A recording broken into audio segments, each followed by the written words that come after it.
Welcome back to Primetime Sports Thursday. The National Senior and Junior Track and Field Championship is now underway at the National Stadium. Only 2 finals are down for the first of the 4-day championship, with one already completed. Jerome Foster is at the National Stadium with the latest. The JAAA National Senior and Junior Trials Primetime Sports Report.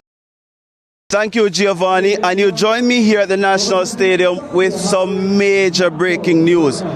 Reigning world champion Antonio Watson will be a no-show in the individual 400 meters at the Olympic Games, so he will not make his first Olympic teams in the 400 meters, and this comes after he pulled up with an apparent injury just before the backstretch in the second semi-final in the 400 meters earlier this evening, and the race was won by Raheem Hales in 45.55 seconds. So a major mishap there for Watson, who did pull out of the Racers Grand Prix earlier this season, so we hope he gets a speedy recovery. The fastest qualifier though was Sean Bailey, the World Championship finalist, with 44.95 seconds, and he got that time in semi-final 3. Tomorrow's final, and it's a good clean start. It's a strong start from Demish Gay in lane 7, and Sean Bailey is going to make sure he tries to keep pace. Javon Powell has been running well all season, but you look to the inside as well. Demar Francis trying to keep pace with the early leaders. Javon Powell has a knack of coming on late, does have great endurance.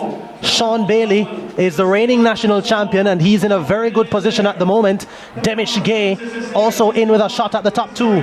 Here comes Javon Powell. I told you that he's got the endurance. Sean Bailey goes with him, and they separate from Demish Gay. It's Bailey and Powell ahead of Gay and Francis. And well, the flash time is 44.92.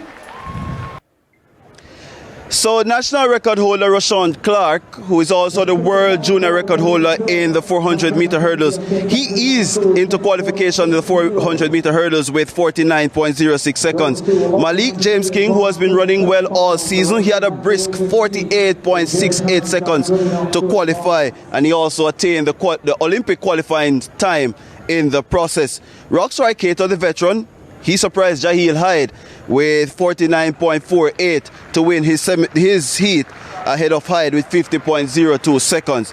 Janive Russell on the women's side, she was the fastest of the qualifiers with 54 seconds flat. And remember, she is the defending national champion. Rochelle Clayton, she was the next best, the reigning world championship bronze medalist with 54.54. The only final to be completed so far saw Akila Smith of the University of Texas cutting the sand at 6.53 meters to win the women's long jump. The women's high jump is also in progress, and later on this evening it's going to be the 100 meters for the men and the women, and we'll get a good chance to see some of our favorites like Shelly-Ann Fraser-Price, Sharika Jackson et al. So from the National Stadium, I'm Jerome Foster reporting for Primetime Sports. Giovanni? The JAAA National Senior and Junior Trials Primetime Sports Report